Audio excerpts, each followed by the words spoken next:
부자 동네 아줌마가 1층에 있는 이 경비 아저씨를 베란다 창문을 열고 부른대요. 어이 경비. 그럼 경비가 와서 5층을 이렇게 올려다보면은 간식 먹으라고 떡을 던져준대. 5층에서 1층으로. 여러분들, 개한테도 5층에서 1층에 던져주면 안 돼요. 저는 제가 키우는 개가 있는데 간식을 줄 때 어떻게 하느냐면 손바닥에 올려놓고 드시라고 이렇게 제가 개한테도 드시라고 내가 이렇게 줘요. 하물며 사람한테 5층에서 1층으로. 제가 그 후기를 좀 읽어보니까 그 경비 아저씨하고 친했대요. 친해서 장난으로 그랬다는 거예요. 여러분들, 본인은 장난일 수 있지만 1층에서 받아먹는 사람은 장난이 아니에요. 본인은 장난일 수 있지만 그것도 꼭 유통기한 지난 걸 줬다는 거. 유통기한 지난 거. 이게 사람 위에 사람 있고 사람 밑에 사람 있는 거죠. 오죽하면은 분신 자살을 했겠어요. 이분이 한 달 동안 피부 이식을 3번이나 했어요. 그러다가 결국 한 달 만에 죽었어요. 우리 사회는요, 돈 있으면 돈 없는 사람 무시하는 경향이 너무 커요. 여러분들은 애들 어때요? 애기 낳으면은 이뻐요, 안 이뻐요? 막 100일, 200일 된 애들 보면 손가락 보면 어때요? 기가 막히죠? 그러니까 엄마들, 애기 엄마들 보면 막 애 손도 막 먹고 발도 막 먹잖아요. 막 먹어. 보니까 먹을 기세야. 먹을 수만 있으면은. 너무너무 좋으니까. 그리고 눈에 티만 들어가도 막 뭐 이거 비벼내고 그러는데 나한테 한다는 애가, 신부님, 이만한 애를 눈에 넣어도 안 아프대. 눈에 넣어도 안 아프대. 이걸 넣는데 어떻게 안 아파. 눈알이 터지든지 뭘 하든지 해야 될 거 아니야. 눈에 넣어도 안 아파. 그렇게 좋다는 거야. 그렇게. 애기를 보는 기쁨은요, 그건 세상에 돈으로 살 수 없는 기쁨이에요. 우리 집에도 드디어 조카가 장가를 가서 딸을 낳았어요. 로사라는, 나는 이제 할아버지가 됐어요. 조카 손녀가 있어. 조카 손녀가. 근데 그 집에 가보면 참 볼만해요. 증조 할머니, 증조 할아버지, 할머니, 할아버지, 엄마, 아빠 6이서 둘러서갖고, 얘가 이제 막 며칠 전에 지났거든요. 얘는 가만히 보니까 아무것도 안 해. 그런데도 6이서 둘러서갖고 그냥 쳐다보고 있다가 눈만 뜨면 뭐라 그러면, 눈 떴다! 눈 뜬 게 뭐 이렇게 대단한 일이라고.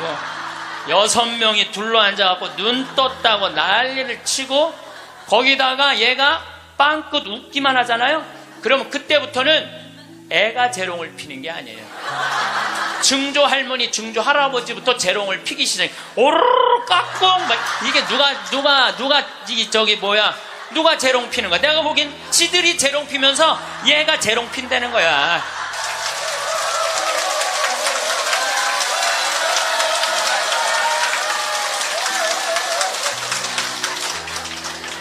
참 예수님. 네, 반갑습니다. 우선 시작기도 먼저 바치고 강의 시작하도록 하겠습니다. 성부와 성자와 성령의 이름으로. 아멘. 프란치스코 교황님께서 방문을 하셨어요. 교황님은 항상 전용기가 없으시기 때문에 그 나라 비행기를 타고 가세요. 우리나라는 대한항공을 타고 오셨죠. 이번에 미국에 갈 때는 아메리칸 에어라인을 타고 가셨어요. 근데 교황님이 딱 비행기를 타자마자 승무원들한테 이렇게 부탁을 하셨다고 그래요. 나는 미국으로 가는 내내 어떠한 특별한 대우도 원하지 않는다. 나를 여기 있는 탑승한 모든 승객하고 똑같이 대해줘라. 거기에는 무슨 추기경도 탔을 거고 기자단도 탔을 거고 수행원도 탔을 거예요. 근데 교황님은 특별한 대우를 원하지 않으셨다고 그래요.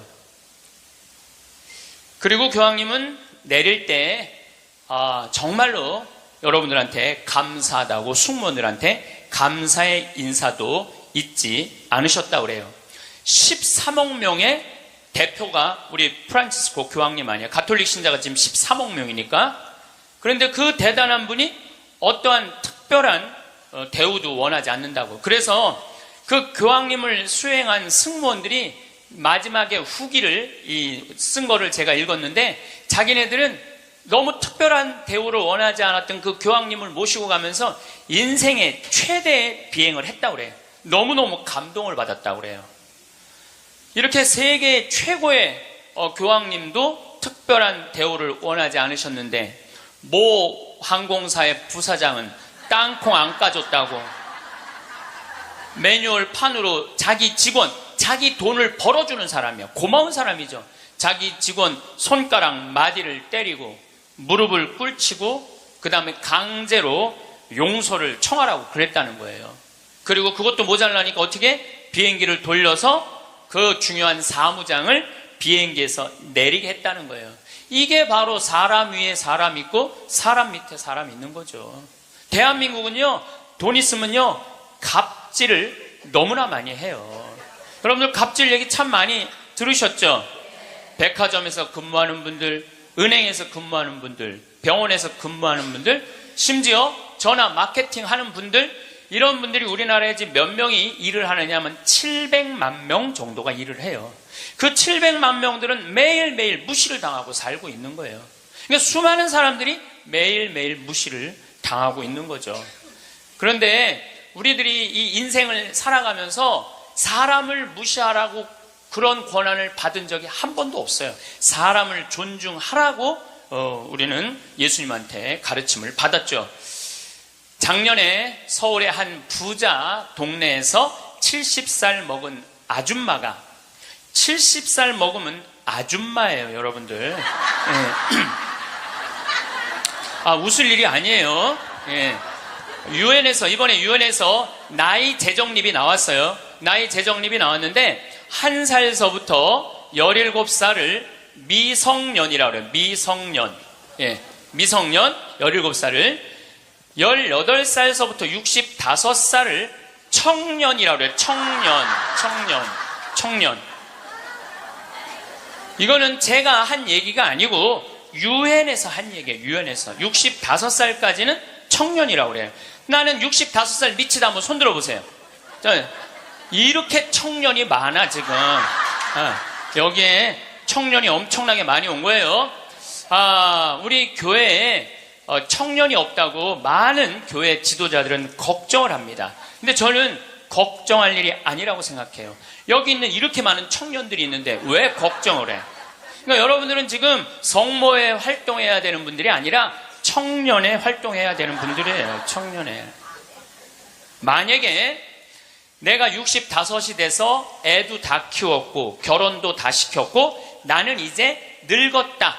65이 나는 늙었다. 이렇게 생각하는 분은 불행한 분이에요. 자, 나는 이제 할 일 다 했으니까 이제 뭐만 기다리고 있으면 돼? 죽을 날만 기다리고 있으면 되잖아요. 근데 죽을 날만 기다리고 있어야 되는데 지금 65살이 언제 죽느냐면 100살쯤 죽을 거예요. 그럼 몇 년 동안 죽을 날을 기다려야 되냐면 35년 동안 매일 죽을 날만 기다리고 있는 거야. 불행해 안 불행해? 65, 난 이제 청년이 이제 끝났네? 66세부터 79살까지를 뭐라고 그러냐면 중년이라고 그래요. 중년. 네. 중년. 제가 한 얘기가 아니고 유엔이 한 얘기예요. 유엔이. 66세부터 79살. 자, 나는 66에서 79살이다. 한번 손 들어보세요. 이게 다 중년들이에요. 중년들. 아줌마들이 지금 79까지는, 그러니까 여기 지금 66세부터 79살까지 지금 노인대학 다니는 분들은 다 자퇴하세요. 다 자퇴하시고 어디에 다시 들어? 성모에 가입해야 돼. 성모에. 80살서부터 99살을 노년이라고 그래요. 노년. 예. 그리고 100살서부터 노인이라고 그래요. 노인. 예. 100살서부터 노인이라고 그래요. 그러니까 지금 오늘은 여기 노인이 하나도 있어요, 없어요? 한 명도 없어요. 여기 노인 한 명도 없어요. 이제 100살쯤 되면은 그때 이렇게 말해도 돼요. 이제 나가 늙었으니까 이제 좀 집에서 쉬어야 되겠다. 그렇게 생각하시면 돼요. 어쨌든 70살 먹은 아줌마가, 부자 동네 아줌마가 1층에 있는 이 경비 아저씨를 베란다 창문을 열고 부른대요. 어이 경비. 그럼 경비가 와서 5층을 이렇게 올려다보면은 간식 먹으라고 떡을 던져준대. 5층에서 1층으로. 여러분들, 개한테도 5층에서 1층에 던져주면 안 돼요. 저는 제가 키우는 개가 있는데 간식을 줄 때 어떻게 하느냐면 손바닥에 올려놓고 드시라고 이렇게 제가 개한테도 드시라고 내가 이렇게 줘요. 하물며 사람한테 5층에서 1층으로. 제가 그 후기를 좀 읽어보니까 그 경비 아저씨하고 친했대요. 친해서 장난으로 그랬다는 거예요. 여러분들, 본인은 장난일 수 있지만 1층에서 받아먹는 사람은 장난이 아니에요. 본인은 장난일 수 있지만 그것도 꼭 유통기한 지난 걸 줬다는 거. 유통기한 지난 거. 이게 사람 위에 사람 있고 사람 밑에 사람 있는 거죠. 오죽하면은 분신 자살을 했겠어요. 이분이 한 달 동안 피부 이식을 3번이나 했어요. 그러다가 결국 한 달 만에 죽었어요. 우리 사회는요, 돈 있으면 돈 없는 사람 무시하는 경향이 너무 커요. 며칠 전에도 뭐 수압으로 스키라고 무슨 액세서리, 거기에서 어떤 사람이 와갖고 점원들한테 이거 고쳐주지 않는다고 무릎 꿇히게 하고. 여러분들, 똑같은 사람끼리 무릎을 꿇히게 한다는 게 말이 돼요? 그 사람은 그 제품을 쓸 자격이 없는 사람이에요. 돈만 있다고 좋은 제품을 쓰는 게 아니라는 거예요. 돈도 있고 그 돈을 쓸 만한 인격도 갖춰야 되는데 우리는 돈만 있고 뭐가 없어? 인격이 없는 거예요. 사람 무시하지 말라고 누가 가장 가르치셨어요? 예수님이에요. 예수님은 마태복음 25장에 이렇게 말씀하세요. 양떼, 염소떼 나눠놓고 양떼들한테 이렇게 말씀하세요. 너희는 하늘나라를 차지해라. 우리가 뭘 잘했다고 하늘나라를 차지합니까? 너희들은 내가 목말랐을 때, 굶주렸을 때, 헐벗었을 때, 병들었을 때, 감옥에 갇혔을 때, 나그네 되었을 때 따뜻하게 맞이해줬다. 주님, 우리가 언제 그랬습니까? 그러니까 예수님 이렇게 말씀하세요. 너희 형제 중에 가장 보잘것없는 사람 하나에게 해준 게 곧 내게 해준 것이다. 혹시 여러분들 노숙자의 집에 가갖고 노숙자들한테 식사를 한번 대접했어. 그러면은 그 노숙자한테도 대접했지만은 누구한테도 대접한 거야? 그렇죠. 노숙자 안에 있는 예수님한테도 대접한 거예요. 그러니까 그걸 다 대접받았던 예수님은 마지막 날에 그 대접받은 걸 다 갚은 거예요. 근데 여러분들이 병든 사람, 감옥에 갇힌 사람, 노숙자들한테 한 번도 대접해 준 적이 없어. 마지막 날 예수님한테 받을 거 있어요, 없어요? 없어요. 지금 어려운 이웃한테 잘 베풀어 준 사람은 나중에 가서 예수님한테 따질 수 있어. 내놓으라고. 내가 해준 거. 해준 거 내놓으라고 따질 수 있어요. 예수님 마태복음 25장에 말씀하셨기 때문에. 근데 왼편에 있는 사람한테는 예수님이 이렇게 말씀하세요. 악마와 그의 졸도들을 가두려고 준비한 영원히 꺼지지 않는 불 속으로 들어가라. 우리가 뭘 잘못했다고 그럽니까? 그냥 예수님이 이렇게 말씀하세요. 너희들은 내가 목말랐을 때, 굶주렸을 때, 헐벗었을 때, 병들었을 때, 감옥에 갇혔을 때, 나그네 되었을 때 따뜻하게 맞이하지 않았다. 주님, 우리가 언제 그랬습니까? 그러니까 예수님이 이렇게 말씀하세요. 너희 중에 가장 보잘것없는 사람 하나에게 해주지 않은 것이 곧 내게 해주지 않은 것이다. 자, 여기 계신 여러분 모두 안에 지금 예수님 계세요, 안 계세요? 여러분들 무시당하면 돼요, 안 돼요? 여러분들이 잘나서 무시당하면 안 되는 게 아니라 여러분들 안에 계신 예수님 때문에 무시당하면 안 돼요. 자기 자존심을 지키는 거는 여러분들은 예수님이 거하는 성전이기 때문에 여러분들 자존심을 지켜야 돼요. 저는 이번에 아주 굉장히 슬펐다가 너무너무 멋있는 사장님을 하나 만났어요. 도시락 업체, 그것도 미국에서 와서 우리나라에서 사업을 하는 도시락 업체 사장님인데, 우리도 고객을 존중해야 되지만 고객도 우리를 존중해 주지 않으면 내쫓겠다 이거예요. 그 선언서를 제가 읽어드릴게요. 제목이 참 재미나요. 공정 서비스 권리 안내. 우리 직원이 고객에게 무례한 행동을 했다면 직원을 내보내겠습니다. 그러나 우리 직원에게 무례한 행동을 하시면 고객을 내보내겠습니다. 참 멋있죠? 우리 부관장 신부님이 로마 유학 갔다 오신 분이에요. 그런데 저녁에 맥주집에 이제 뭐 신학생 때 갔으니까 맥주 막 먹을 때잖아요. 맥주를 먹으니까 떨어지면 뭐라 그래? 웨이터 계속 불렀대요. 그랬더니 사장이 딱 오더니 나가라고 그러더래요. 왜 나가냐고 그러니까 왜 우리 직원을 종부리듯 부리느냐고. 술 떨어진 거 알면 우리가 찾아가고 필요한 거 있느냐고 물어볼 텐데 왜 내 직원을 종부리듯 부리느냐고. 이렇게 종부리듯 부리는 당신은 여기서 맥주 먹을 자격 없다고 나가라고. 근데 이게요, 유럽도 그러고 미국도 그래요. 미국도 가면은요, 아줌마 못 불러요. 올 때까지 기다려야 돼. 근데 우리는 내가 돈 주고 부린다고 식당에 가서 어떻게 해? 아줌마 왜 안 갔다 와? 안 갖고 와? 이게 종부리듯 부리는 거예요. 이 뒷말이 더 멋있어요. 상품과 대가는 동등한 교환입니다. 우리 직원들은 훌륭한 고객들에게 마음 깊이 감사를 담아 서비스를 제공하겠지만 무례한 고객에게까지 그렇게 응대하도록 교육하지는 않겠습니다. 그러니까 무례한 고객한테 죄송합니다, 죄송합니다 그렇게 안 가르치겠다는 거예요. 당신은 물건 살 자격 없으니까 나가라고 가르치겠다는 거예요. 우리 직원들은 언제 어디서 무슨 일을 하든지 항상 존중을 받아야 할 훌륭한 젊은이들이며 누군가에게는 금쪽 같은 자식이기 때문입니다. 직원에게 인격적 모욕을 느낄 언어나 행동, 큰 소리로 떠들거나 아이들을 방치하여 다른 고객들을 불편하게 하는 행동을 하실 경우에는 저희가 정중하게 서비스를 거부할 수 있음을 알려드립니다. 사장이 이렇게 딱 써놓은 거예요. 앞에다가. 얼마나 멋있는지 몰라요. 그러니까 예수님도 어느 누구도 함부로 대하지 말라는 거. 어느 누구도. 또 마태복음 18장 10절에 이런 말씀을 하세요. 너희 중에 가장 작은이라도 업신여기지 말아라. 왜냐하면 그의 수호천사가 하늘에서 매일 아버지의 얼굴을 뵙고 있다 그래요. 수호천사가. 여기 계신 분들 이렇게 말씀하시는 분들 계세요. 나는 지질이 복도 없는 년이라고. 나는 남편 복도 없고 자식 복도 없는 지질이 복도 없는 년이라고. 그 지질이 복도 없는 년도 수호천사가 한 분씩 다 있다는 얘기예요.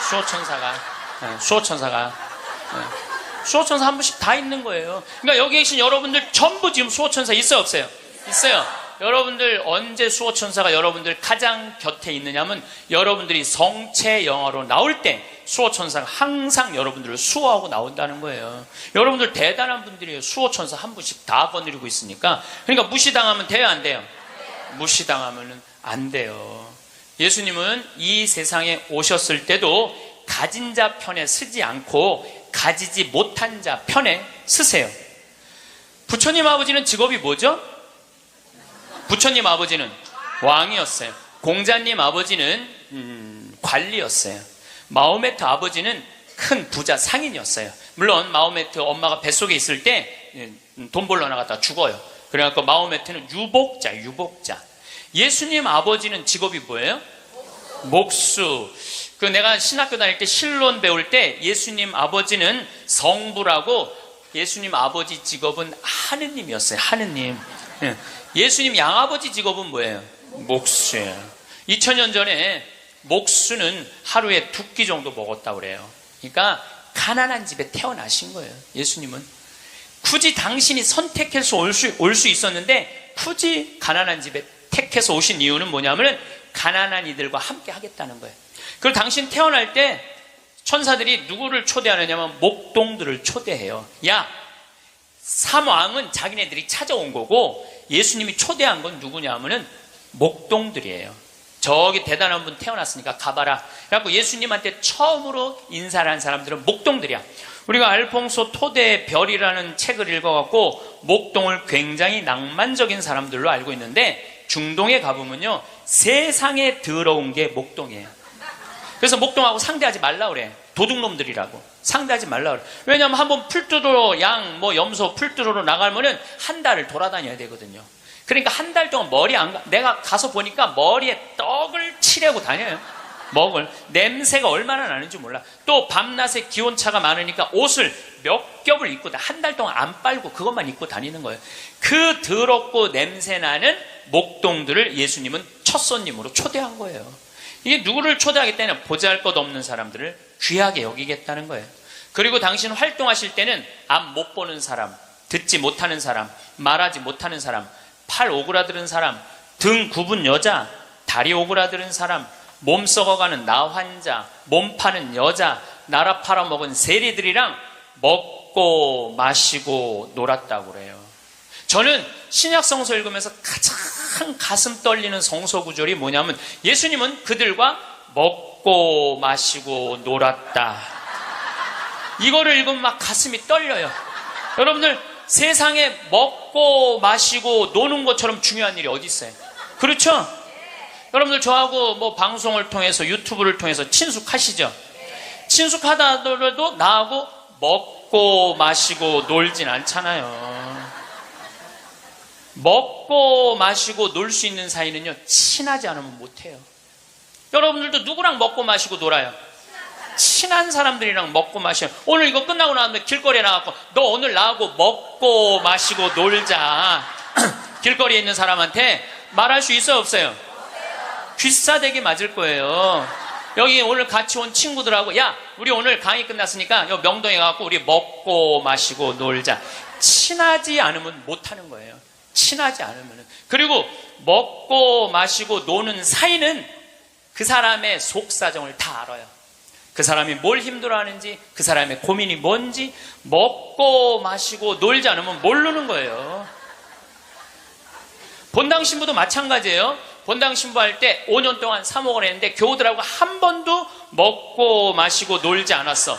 그러면 여러분들은 본당 신부하고 추억이 있을까요, 없을까요? 없어요. 이게 웃을 일이 아니에요. 루카복음 7장 8절에 예수님은 먹보요 술꾼이라고 그래요. 먹보요 술꾼이라. 저도 본당 신부할 때 사목을 하는 기본이 뭐냐면 먹고 마시고 노는 거였어요. 사목의 기본이 먹고 마시고 노는 거였어요. 장례가 나잖아요. 그럼 저는 반드시 초상집에 갔어요. 초상집에 가갖고 장례 전날 가갖고 소주 한 병 내오라고 그래요. 그럼 상주 전부 다 오라고 그래요. 상주들하고 소주 한 잔씩 하면서 먹고 마시면서 어머니가 어떻게 살았는지, 아버지가 어떤 병으로 돌아갔는지 얘기를 다 들어요. 그리고 1시간을 그렇게 소주 한 병을 먹으면서 이야기를 하고 다음날 강론할 준비할 필요가 없어. 강론. 왜냐하면 강론 때 이 엄마가 어떻게 살았고 가족은 어떻게 하고 다 얘기할 수 있는 거예요. 먹고 마시고 놀고 왔기 때문에 공감이 되는 강론을 할 수 있는 거예요. 근데 만약에 초상이 났는데 내가 그 집에 한 번도 간 적이 없어. 그냥 장례만 딱 왔어. 그 강론은요, 그 고인들하고 남아있는 유족들하고 아무 공감대가 없는 강론을 할 수밖에 없어요. 예수님이 우리가 신약 성서를 읽을 때 너무너무 착착 쉽게 와닿죠. 왜 우리가 쉽게 알아들을 수 있는지 아세요? 예수님이 우리랑 먹고 마시고 놀았기 때문이에요. 이게 얼마나 가슴 설레는 성소구절인지 몰라요. 어떤 가르침보다 위대한 말이 뭐냐면 예수님은 그들과 먹고 마시고 놀았다예요. 저도 87년도에 시각장애자들하고 1년 동안 여기 상계동에서 먹고 마시고 놀아봐서 87년도에 내가 그분들하고 1년 동안 살면서 물어봤어요. 여러분들은 살면서 뭐가 가장 힘드냐고. 그랬더니 그분들이 하는 얘기가 가장 힘든 게 뭐냐면 내 몸으로 난 자식 얼굴을 모르는 거래요. 내 몸으로 난 자식 얼굴을 모르는 거예요. 애들은 1살 때 평생 할 효도를 다 한다는 거예요. 1살 때. 여러분들 그때 그 기쁨 평생 애들은 2살 때부터 효도 안 해요. 왜 효도 안 하는 줄 아세요? 1살 때 이미 다 했어. 그런데 뭘 2살 때부터 해. 혹시 지금 30살 된 자식들이 효도 안 한다고 섭섭한 그분들은 욕심이 너무 많은 거예요. 이미 그 기쁨을 다 누린 거예요. 근데 그분들은 자기 애들을 어떻게 알아보느냐면 손으로 만져서 눈이 이렇게 생겼고 코가 이렇게 생겼고 입이 이렇게, 그 상상할 수밖에 없어요. 네, 상상할 수밖에 없어요. 또 한 번은 도봉산 성당에서 우리 시설 분들을 초대를 해갖고 식사 대접을 했어요. 정말 내가 가서 보니까 상다리가 부러지게 차려놨어. 그런데 옆에 있던 형제가 나한테 그러는 거야. 학사님, 우리는 이렇게 상다리가 부러지게 차려놔도 아무 소용이 없다는 거예요. 왜 소용이 없냐? 그랬더니 보여야지 골라 먹죠. 어디 있는 줄 알아야지. 냄새는 나는데 어디 있는지 알아야지 골라 먹죠. 그러니까 옆에 봉사자들이 한 분씩 앉아갖고 고등어 들어갑니다. 두부 들어갑니다. 김치 들어갑니다. 그래야지 먹는 거예요.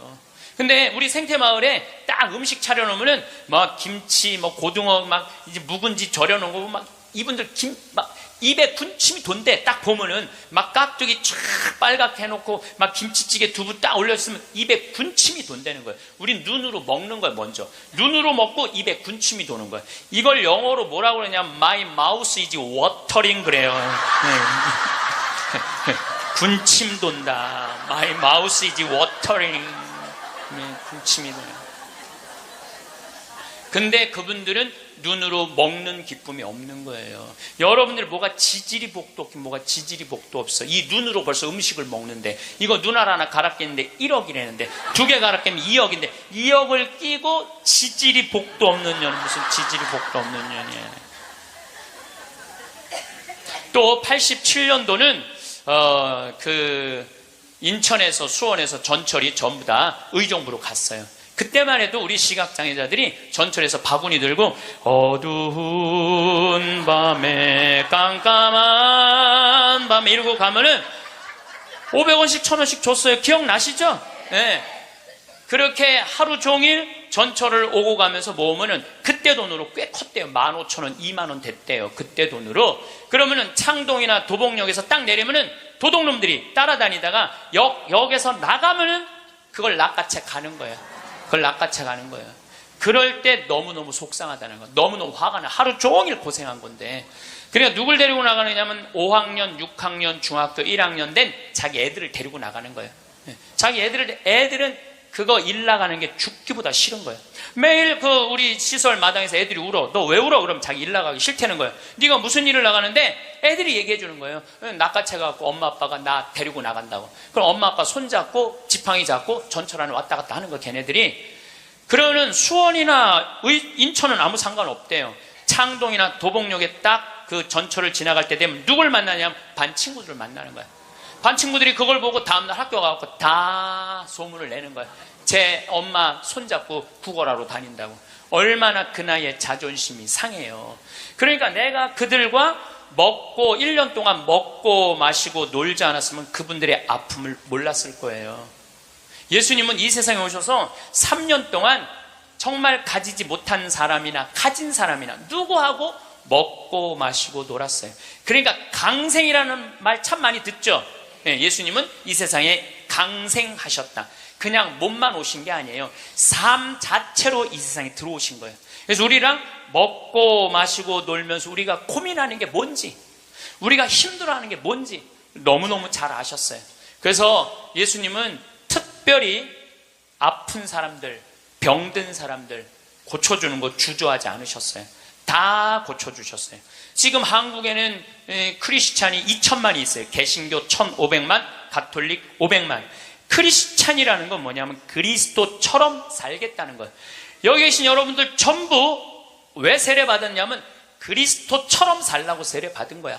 그러면 이 대한민국에 2천만 명의 그리스도가 살고 있는데 요즘 대한민국에 보면 2천만 명의 그리스도인이 살고 있는 것 같아요? 아니죠? 예수님이 서로 사랑하라고 말하고 간 적이 없는 것 같아. 예수님이 이렇게 말하고 가신 것 같아. 너희들 서로 괴롭힐 수 있는 한 괴롭혀라. 이렇게 말씀하고 가신 것 같아. 얼마나 서로 괴롭히는지.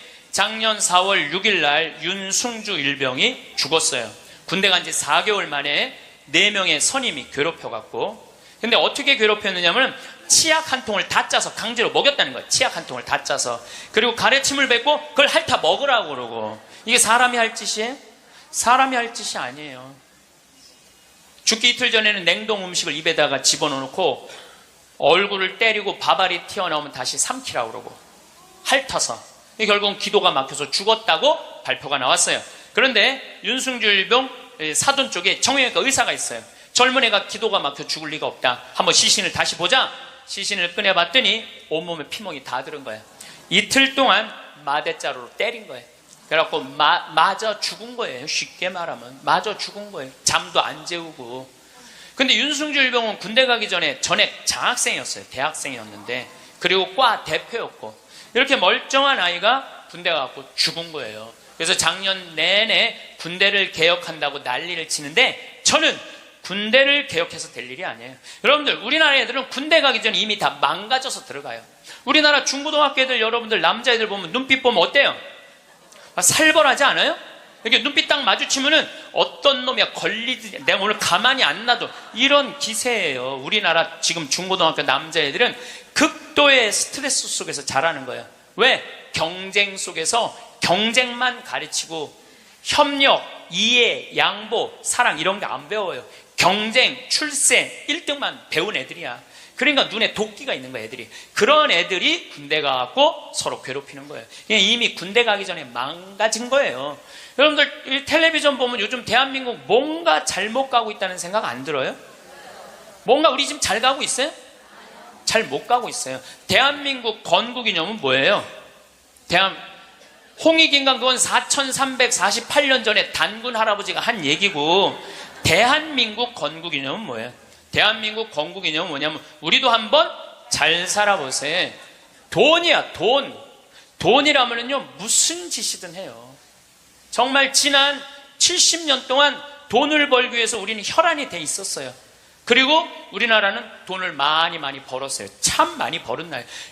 전 세계 다녀보세요. 대한민국처럼 좋은 차 타고 여러분들처럼 이렇게 기가 막히게 멋있는 옷 입고 여러분들처럼 잘 먹는 나라 거의 없어요. 전 세계에서 10위 안에 들어요. 10위 안에 들어요. 참 잘 먹고 잘 살아요. 근데 무슨 영국의 옥스퍼드 대학 나오고 우리나라 기자가 이런 말을 했어요. 기적을 이룬 나라, 기적을 이룬 나라, 기쁨을 잃은 나라. 기적은 이루었는데 너무너무 잘 살긴 하는데 기쁨이 없는 나라야. 전부 다 여기다 헬 조선이야. 지옥 조선이, 지옥 조선. 우리나라를 지금 그렇게 표현하거든요. 그리고 애들이 흙수저 물고 태어났다고. 누구는 금수저 물고 태어났는데 누구는 흙수저 물고 태어났다고. 내가 보기엔 너무 잘 사는데 이런 표현들이 있는 거예요. 이거는요 돈보다 더 높은 가치가 있거든요. 이제 대한민국이 추구해야 되는 건 뭐냐면 돈보다 더 높은 가치를 추구해야 될 때예요. 이제는. 근데 아직도 돈이야. 아직도 돈. 아직도 경제 그래요. 정의, 인권, 자유, 생태계, 자연, 이 높은 가치들이 있는데 우리는 아직도 경제예요. 작년 4월 16일 날 세월호가 왜 침몰했어요? 돈 때문에 침몰한 거예요. 6,000톤급 큰 배들은요 배 밑에 평형수를 심어야 이렇게 다 둬야 돼요. 근데 우리는 4분의 1밖에 평형수를 안 담고 4분의 3은 뭐 실은 거야? 돈 실은 거예요. 돈. 그러니까 304명이나 죽었죠. 단원고등학교 아이들 249명, 피어보지도 못한 그 꽃들이 249명이 죽었어요. 이게 대한민국 모두의 책임이에요. 세월호의 책임만이 아니라는 거예요. 어른 55명이 죽은 거예요. 돈 때문에. 핀란드라는 나라는 건국이념이 뭐냐면 나눔이야, 나눔. 이 나라는 러시아의 100년 지배를 받아요. 100년 지배를 받으면서 독립을 해요. 국민들이 모여갖고 우리 진짜 잃었던 나라를 찾았으니까 이 나라를 어떻게 건설해 나갈 것이냐? 국민들이 그래요. 콩알 한쪽이라도 나눠 먹자. 그래서 이 나라는요 가난했을 때부터 나누기 시작하고 지금까지도 잘 나눠요. 지금까지도. 지금 국민소득 6만 달러예요. 이 나라는 초등학교, 중고등학교 전액 무상교육이에요. 근데 더 놀라운 건 대학생들도 전부 공짜로 대학 다 다녀요. 그리고 기숙사도 다 공짜야. 시골에서 헬싱키로 공부하러 올라왔어. 그러면은 기숙사비 다 국가에서 다 대줘요.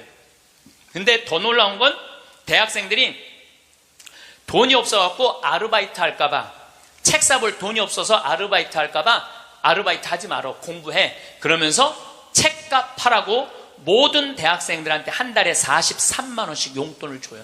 모든 학비도 안 되는데 용돈도 줘. 이 나라는 석박사까지 공짜예요. 프로그램 참여하면 석박사까지 다 공짜야.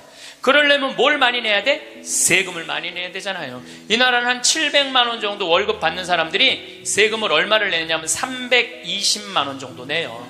이 정도 내야지 대학생들한테 용돈까지 주죠. 자, 이제 대한민국도 애들이 등록금 못 내갖고 지옥이라고 그러잖아요. 그러니까 이제 어른들, 애들, 대학생들 등록금 공짜로 해주기 위해서 700만 원 버는 사람들 320만 원 돈 내십시오. 낼 것 같아, 안 낼 것 같아요? 여기다가 빨간 띠 두르고 결사 반대. 박근혜 정부는 자폭해라 막 이러고 아마 할 거예요. 네. 누가 대한민국이 정이 많은 나라래? 저는요 대한민국 정 많은 나라라는 거에 동의할 수 없어요. 왜냐하면 정이 많은 나라가 해외 입양 1위를 해요. 우리나라가 해외 입양 1위예요. 제가 지난 여름에 유타라는 곳에 강의를 다녀왔는데 거기 가보니까요 몰몬 교도가 많은 데예요. 저녁에 식당에 갔는데 엄마 아빠는 백이냐? 근데 애들은 누가 봐도 우리나라 애들이에요. 그 한 식당에 세 쌍의 자녀들이, 그러니까 세 부부 쌍의 자녀들이 우리나라 애들이야. 나는 대한민국의 어른으로서 걔네들한테 너무너무 미안하더라고요. 전 세계에서 해외 입양 1위가 대한민국이에요.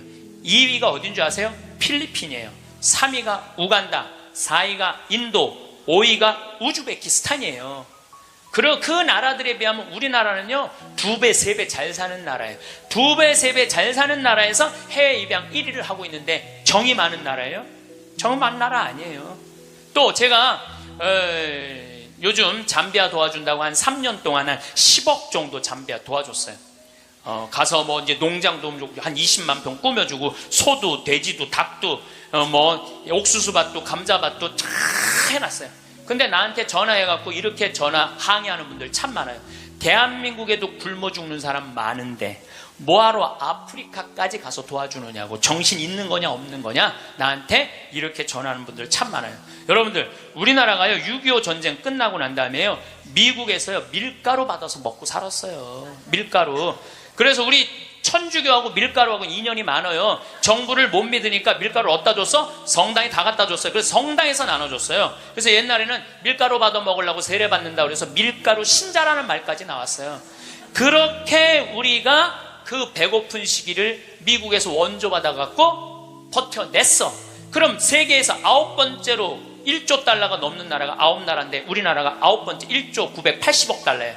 그렇게 잘 사는 나라가 아프리카의 나라 도와주는 건 당연한 거예요. 받았으면 줘야지. 받고 우린 꿀떡하고 끝나고 있어요. 근데 그게 OECD 국가 중에 가난한 나라 안 도와주기로 우리나라가 1등이에요. 뭐가 정이 많은 나라예요? 말로만 정 많으면 다예요? 정이 많은 나라가 아니에요. 내가 지지난주에 동창 모임에 사회복지시설 운영하는 신부님을 만났어요. 기가 막힌 얘기를 들었어요. 어떤 얘기를 들었느냐 하면 서울의 한 시내 한복판에 지적장애자들 작업장을 학교에, 중학교에 만들려는데 주민이 반대하는 거예요. 그랬대요. 우리 동네 쓰레기 처리장은 들어와도 지적장애자 작업장은 못 들어온다. 참. 아니 걔네들 얼마나 이 삶에 목말라 하는 애들인데 걔네들을 우리 동네에서 받아들여 우리 동네에서 보호를 해줘야지. 심지어 어떤 주민은 이렇게 말했다고 그래요. 우리 동네 핵시설은 들어와도 지적장애자 시설은 못 들어온다.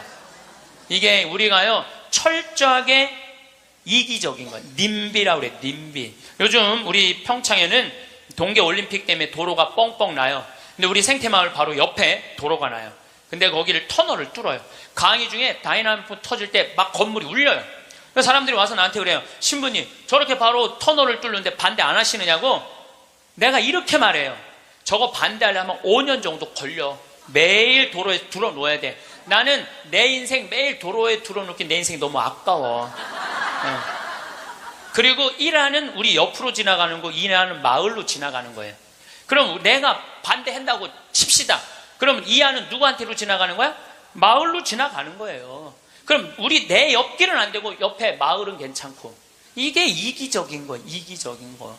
누가 우리 부로 정이 많은 나라라고 그래요. 1970년대 우리 이 구로공단에서 동대문에서 노동자들이 이제 돈 많이 벌으니까 우리 좀 나눠주라. 그러니까 정부에서 어떻게 이 국가가 지금 잘 살아야 된다. 그래갖고 잡아 죽이고 고문하고 그랬어요. 그러면서 나중에 잘 살게 되면 그때서 너희들한테 잘해줘. 나중에 잘해줘. 나중에 잘해주겠다고. 그래서 대기업 중심으로 정책을 폈어요. 그런데 지금 대한민국 잘 살아요? 못 살아요? 잘 살아요. 외환보유가 세계 6위예요. 3,600억 달러. 그 다음에 10대 기내 사내 보유금은 5천억 달러, 515조. 근데 지금 나눠요, 안 나눠요? 안 나누잖아요. 호주만 해도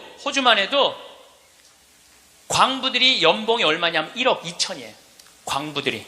내가 지금 호주에 나오고 같이 봉사활동 다니는 치과의사, 우리 요한 바오로 치과의사가 있는데 어저께 나한테 한 얘기예요. 신부님, 호주에는 배관공, 전기공, 목수가 저보다 돈 더 많이 벌어요. 아주 능력 있는 치과의사인데 돈 더 많이 번다는 거예요. 그러니까 노동자가 잘 사는 나라가 행복한 나라예요.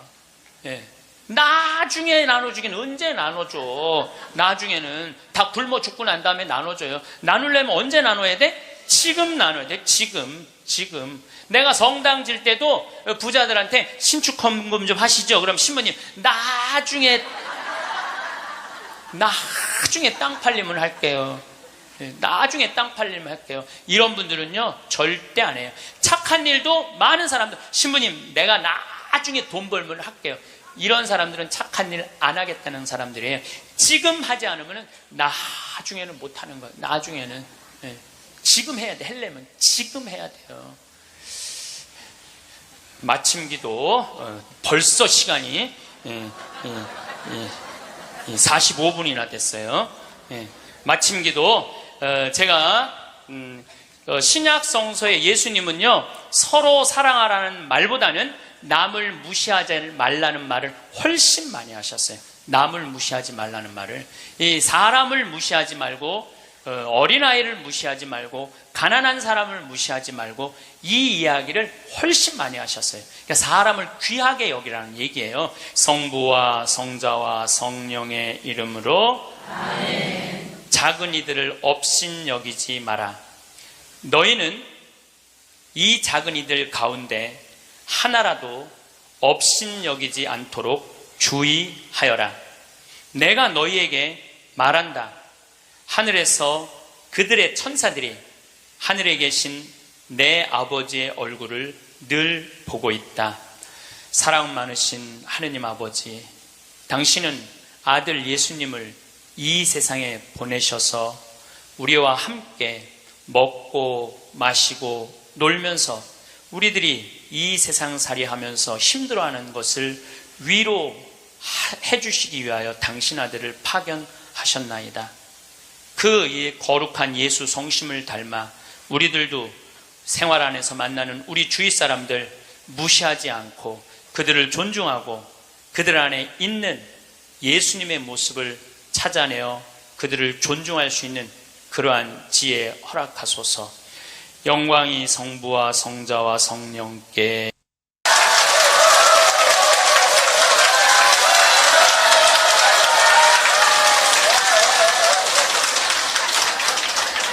참 예수님, 네, 반갑습니다. 우선 시작기도 먼저 바치고 강의 시작하도록 하겠습니다. 성부와 성자와 성령의 이름으로 아멘. 프란치스코 교황님께서 방문을 하셨어요. 교황님은 항상 전용기가 없으시기 때문에 그 나라 비행기를 타고 가세요. 우리나라는 대한항공을 타고 오셨죠. 이번에 미국에 갈 때는 아메리칸 에어라인을 타고 가셨어요. 근데 교황님이 딱 비행기를 타자마자 승무원들한테 이렇게 부탁을 하셨다고 그래요. 나는 미국으로 가는 내내 어떠한 특별한 대우도 원하지 않는다. 나를 여기 있는 모든 탑승한 모든 승객하고 똑같이 대해줘라. 거기에는 무슨 추기경도 탔을 거고 기자단도 탔을 거고 수행원도 탔을 거예요. 근데 교황님은 특별한 대우를 원하지 않으셨다고 그래요. 그리고 교황님은 내릴 때 정말로 여러분들한테 감사하다고 승무원들한테 감사의 인사도 잊지 않으셨다고 그래요. 13억 명의 대표가 우리 프란치스코 교황님 아니에요. 가톨릭 신자가 지금 13억 명이니까.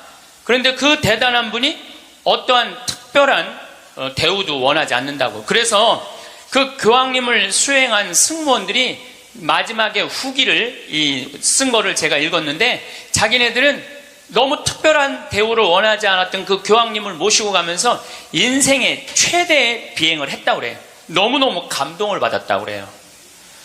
이렇게 세계 최고의 교황님도 특별한 대우를 원하지 않으셨는데 모 항공사의 부사장은 땅콩 안 까줬다고 매뉴얼 판으로 자기 직원, 자기 돈을 벌어주는 사람이야. 고마운 사람이죠. 자기 직원 손가락 마디를 때리고 무릎을 꿇치고 그 다음에 강제로 용서를 청하라고 그랬다는 거예요. 그리고 그것도 모자라니까 어떻게 비행기를 돌려서 그 중요한 사무장을 비행기에서 내리게 했다는 거예요. 이게 바로 사람 위에 사람 있고 사람 밑에 사람 있는 거죠. 대한민국은요, 돈 있으면요 갑질을 너무나 많이 해요. 여러분들 갑질 얘기 참 많이 들으셨죠? 백화점에서 근무하는 분들, 은행에서 근무하는 분들, 병원에서 근무하는 분들, 심지어 전화 마케팅 하는 분들, 이런 분들이 우리나라에 지금 몇 명이 일을 하느냐 하면 700만 명 정도가 일을 해요. 그 700만 명들은 매일매일 무시를 당하고 살고 있는 거예요. 그러니까 수많은 사람들이 매일매일 무시를 당하고 있는 거죠. 그런데 우리들이 이 인생을 살아가면서 사람을 무시하라고 그런 권한을 받은 적이 한 번도 없어요. 사람을 존중하라고 우리는 예수님한테 가르침을 받았죠. 작년에 서울의 한 부자 동네에서 70살 먹은 아줌마가, 70살 먹으면 아줌마예요, 여러분들. 예. 웃을 일이 아니에요. 예. 이번에 유엔에서 나이 재정립이 나왔어요. 나이 재정립이 나왔는데, 1살서부터 17살을 미성년이라고 그래요. 미성년. 예. 미성년 17살을, 18살서부터 65살을 청년이라고 그래요. 청년. 이거는 제가 한 얘기가 아니고 유엔에서 한 얘기예요. 유엔에서 65살까지는 청년이라고 그래요. 나는 65살 미치다 한번 손 들어보세요. 이렇게 청년이 많아 지금. 여기에 청년이 엄청나게 많이 온 거예요. 우리 교회에 청년이 없다고 많은 교회 지도자들은 걱정을 합니다. 근데 저는 걱정할 일이 아니라고 생각해요. 여기 있는 이렇게 많은 청년들이 있는데 왜 걱정을 해? 그러니까 여러분들은 지금 성모에 활동해야 되는 분들이 아니라 청년에 활동해야 되는 분들이에요. 청년에.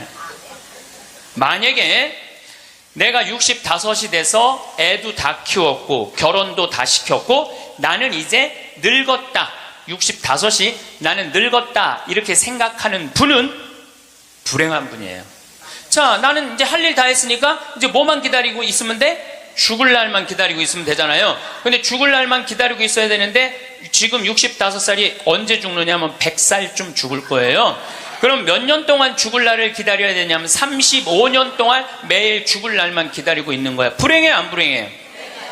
65, 나는 이제 청년이 이제 끝났네? 66살부터 79살까지를 뭐라고 그러냐면 중년이라고 그래요. 중년. 네. 중년.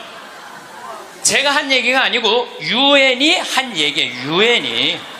66살부터 79살. 자, 나는 66에서 79살이다. 한번 손 들어보세요. 이게 다 중년들이에요. 중년들. 아줌마들이 지금 79까지는, 그러니까 여기 지금 66살부터 79살까지 지금 노인대학 다니는 분들은 다 자퇴하세요. 다 자퇴하시고 어디에 다시 들어? 성모에 가입해야 돼. 성모에. 80살서부터 99살을 노년이라고 그래요. 노년. 예. 그리고 100살서부터 노인이라고 그래요. 노인. 예. 100살서부터 노인이라고 그래요. 그러니까 지금 오늘은 여기 노인이 하나도 있어요, 없어요? 한 명도 없어요. 여기 노인 한 명도 없어요. 이제 100살쯤 되면은 그때 이렇게 말해도 돼요. 이제 나가 늙었으니까 이제 좀 집에서 쉬어야 되겠다. 그렇게 생각하시면 돼요. 어쨌든 70살 먹은 아줌마가, 부자 동네 아줌마가 1층에 있는 이 경비 아저씨를 베란다 창문을 열고 부른대요. 어이 경비. 그럼 경비가 와서 5층을 이렇게 올려다보면은 간식 먹으라고 떡을 던져준대. 5층에서 1층으로. 여러분들, 개한테도 5층에서 1층에 던져주면 안 돼요. 저는 제가 키우는 개가 있는데 간식을 줄 때 어떻게 하느냐면 손바닥에 올려놓고 드시라고 이렇게 제가 개한테도 드시라고 내가 이렇게 줘요. 하물며 사람한테 5층에서 1층으로. 제가 그 후기를 좀 읽어보니까 그 경비 아저씨하고 친했대요. 친해서 장난으로 그랬다는 거예요. 여러분들, 본인은 장난일 수 있지만 1층에서 받아먹는 사람은 장난이 아니에요.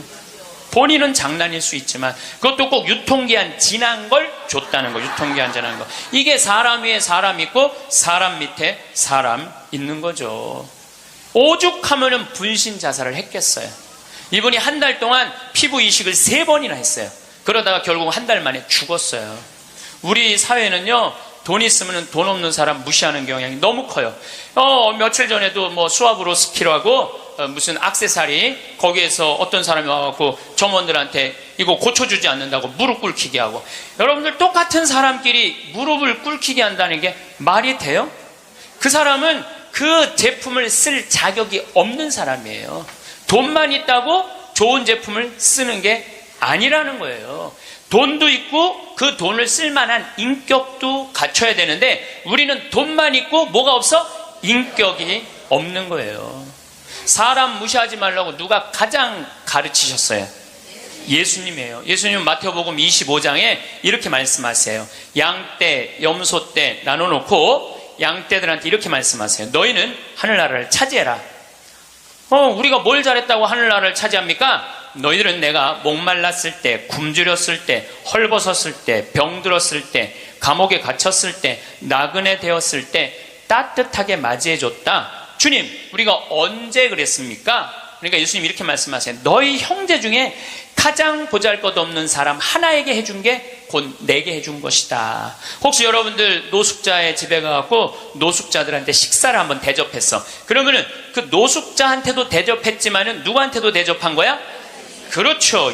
노숙자 안에 있는 예수님한테도 대접한 거예요. 그러니까 그걸 다 대접받았던 예수님은 마지막 날에 그 대접받은 걸 다 갚은 거예요. 근데 여러분들이 병든 사람, 감옥에 갇힌 사람, 노숙자들한테 한 번도 대접해 준 적이 없어.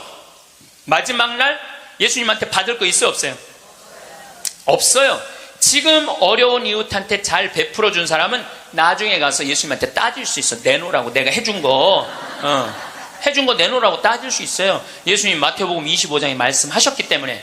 근데 왼편에 있는 사람한테는 예수님이 이렇게 말씀하세요. 악마와 그의 졸도들을 가두려고 준비한 영원히 꺼지지 않는 불 속으로 들어가라. 우리가 뭘 잘못했다고 그럽니까? 그냥 예수님이 이렇게 말씀하세요. 너희들은 내가 목말랐을 때, 굶주렸을 때, 헐벗었을 때, 병들었을 때, 감옥에 갇혔을 때, 나그네 되었을 때 따뜻하게 맞이하지 않았다. 주님, 우리가 언제 그랬습니까? 그러니까 예수님이 이렇게 말씀하세요. 너희 중에 가장 보잘것없는 사람 하나에게 해주지 않은 것이 곧 내게 해주지 않은 것이다. 자, 여기 계신 여러분 모두 안에 지금 예수님 계세요, 안 계세요? 여러분들 무시당하면 돼요, 안 돼요? 안 돼요. 여러분들이 잘나서 무시당하면 안 되는 게 아니라 여러분들 안에 계신 예수님 때문에 무시당하면 안 돼요. 자기 자존심을 지키는 거는 여러분들은 예수님이 거하는 성전이기 때문에 여러분들 자존심을 지켜야 돼요. 저는 이번에 아주 굉장히 슬펐다가 너무너무 멋있는 사장님을 하나 만났어요. 도시락 업체, 그것도 미국에서 와서 우리나라에서 사업을 하는 도시락 업체 사장님인데, 우리도 고객을 존중해야 되지만 고객도 우리를 존중해 주지 않으면 내쫓겠다 이거예요. 그 선언서를 제가 읽어드릴게요. 제목이 참 재미나요. 공정 서비스 권리 안내. 우리 직원이 고객에게 무례한 행동을 했다면 직원을 내보내겠습니다. 그러나 우리 직원에게 무례한 행동을 하시면 고객을 내보내겠습니다. 참 멋있죠? 우리 부관장 신부님이 로마 유학 갔다 오신 분이에요. 그런데 저녁에 맥주집에 이제 뭐 신학생 때 갔으니까 맥주 막 먹을 때잖아요. 맥주를 먹으니까 떨어지면 뭐라 그래? 웨이터 계속 불렀대요. 그랬더니 사장이 딱 오더니 나가라고 그러더래요. 왜 나가냐고 그러니까 왜 우리 직원을 종부리듯 부리느냐고, 술 떨어진 거 알면 우리가 찾아가고 필요한 거 있느냐고 물어볼 텐데 왜 내 직원을 종부리듯 부리느냐고. 이렇게 종부리듯 부리는 당신은 여기서 맥주 먹을 자격 없다고 나가라고. 근데 이게요, 유럽도 그러고 미국도 그래요. 미국도 가면은요, 아줌마 못 불러요.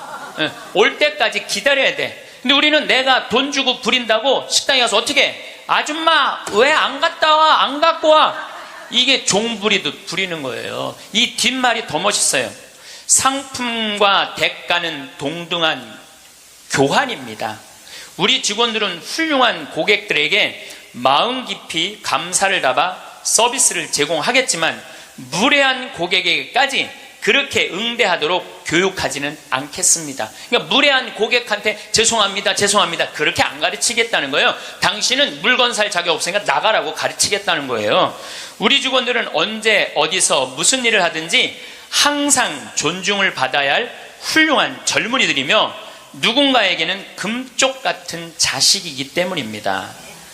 직원에게 인격적 모욕을 느낄 언어나 행동, 큰 소리로 떠들거나 아이들을 방치하여 다른 고객들을 불편하게 하는 행동을 하실 경우에는 저희가 정중하게 서비스를 거부할 수 있음을 알려드립니다. 사장이 이렇게 딱 써놓은 거예요. 앞에다가. 얼마나 멋있는지 몰라요. 그러니까 예수님도 어느 누구도 함부로 대하지 말라는 거. 어느 누구도. 또 마태복음 18장 10절에 이런 말씀을 하세요. 너희 중에 가장 작은이라도 업신 여기지 말아라. 왜냐하면 그의 수호천사가 하늘에서 매일 아버지의 얼굴을 뵙고 있다 그래요. 수호천사가. 여기 계신 분들 이렇게 말씀하시는 분들 계세요. 나는 지질이 복도 없는 년이라고. 나는 남편 복도 없고 자식 복도 없는 지질이 복도 없는 년이라고. 그 지질이 복도 없는 년도 수호천사가 한 분씩 다 있다는 얘기예요. 수호천사가 수호천사 한 분씩 다 있는 거예요. 그러니까 여기 계신 여러분들 전부 지금 수호천사 있어요 없어요? 있어요. 여러분들 언제 수호천사가 여러분들 가장 곁에 있느냐면 여러분들이 성체 영화로 나올 때 수호천사가 항상 여러분들을 수호하고 나온다는 거예요. 여러분들 대단한 분들이에요. 수호천사 한 분씩 다 거느리고 있으니까. 그러니까 무시당하면 돼요 안 돼요? 무시당하면 안 돼요. 예수님은 이 세상에 오셨을 때도 가진 자 편에 서지 않고 가지지 못한 자 편에 서세요. 부처님 아버지는 직업이 뭐죠? 부처님 아버지는 왕이었어요. 공자님 아버지는 관리였어요. 마호메트 아버지는 큰 부자 상인이었어요. 물론 마호메트 엄마가 뱃속에 있을 때 돈 벌러 나갔다 죽어요. 그래갖고 마호메트는 유복자. 예수님 아버지는 직업이 뭐예요? 목수. 내가 신학교 다닐 때 신론 배울 때 예수님 아버지는 성부라고. 예수님 아버지 직업은 하느님이었어요. 하느님. 예수님 양아버지 직업은 뭐예요? 목수예요.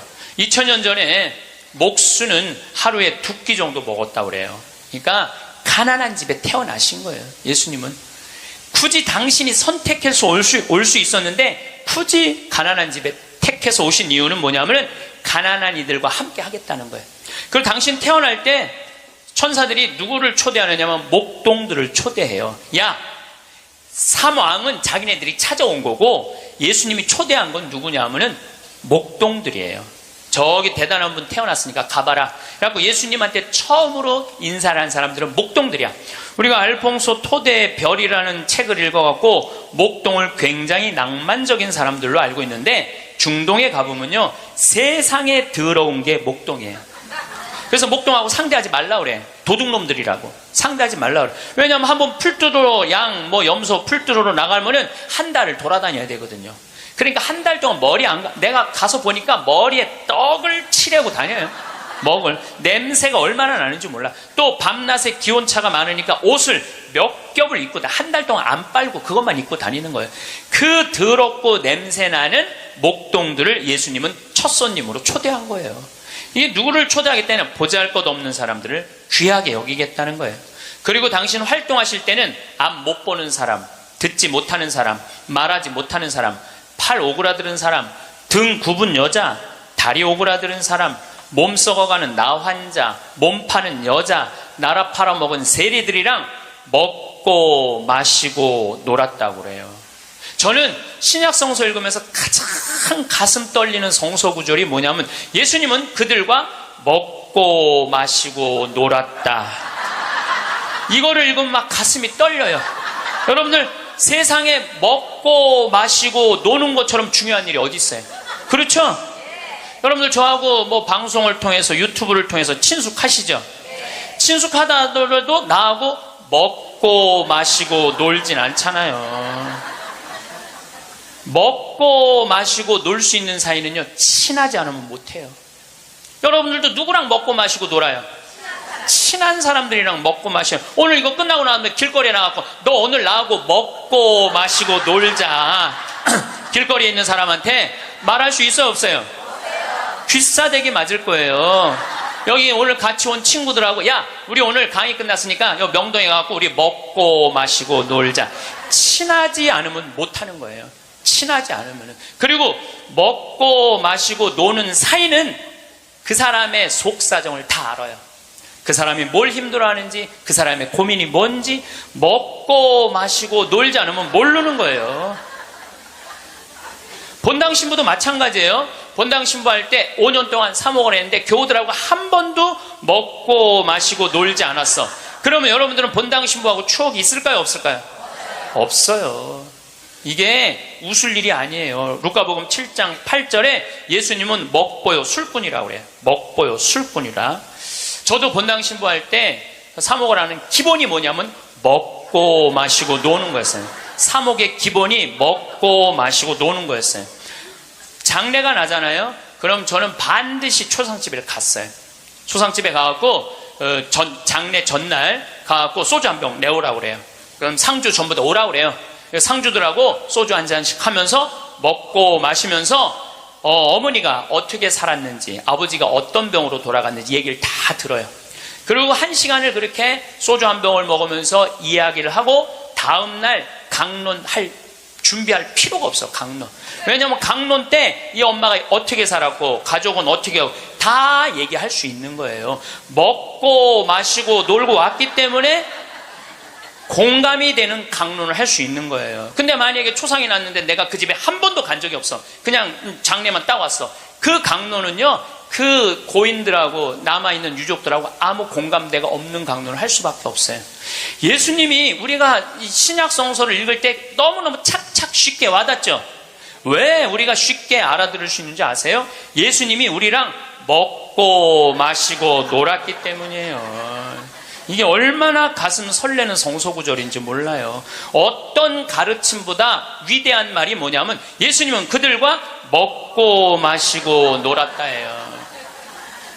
저도 87년도에 시각장애자들하고 1년 동안 여기 상계동에서 먹고 마시고 놀아봐서 87년도에 내가 그분들하고 1년 동안 살면서 물어봤어요. 여러분들은 살면서 뭐가 가장 힘드냐고. 그랬더니 그분들이 하는 얘기가 가장 힘든 게 뭐냐면 내 몸으로 난 자식 얼굴을 모르는 거래요. 내 몸으로 난 자식 얼굴을 모르는 거예요. 애들은 1살 때 평생 할 효도를 다 한다는 거예요. 1살 때. 여러분들 그때 그 기쁨 평생 애들은 2살 때부터 효도 안 해요. 왜 효도 안 하는 줄 아세요? 1살 때 이미 다 했어. 그런데 뭘 2살 때부터 해. 혹시 지금 30살 뭐 된 자식들이 효도 안 한다고 섭섭한 그분들은 욕심이 너무 많은 거예요. 이미 그 기쁨을 다 누린 거예요. 근데 그분들은 자기 애들을 어떻게 알아보느냐면 손으로 만져서 눈이 이렇게 생겼고 코가 이렇게 생겼고 입이 이렇게, 그 상상할 수밖에 없어요. 네, 상상할 수밖에 없어요. 또 한 번은 도봉산 성당에서 우리 시설 분들을 초대를 해갖고 식사 대접을 했어요. 정말 내가 가서 보니까 상다리가 부러지게 차려놨어.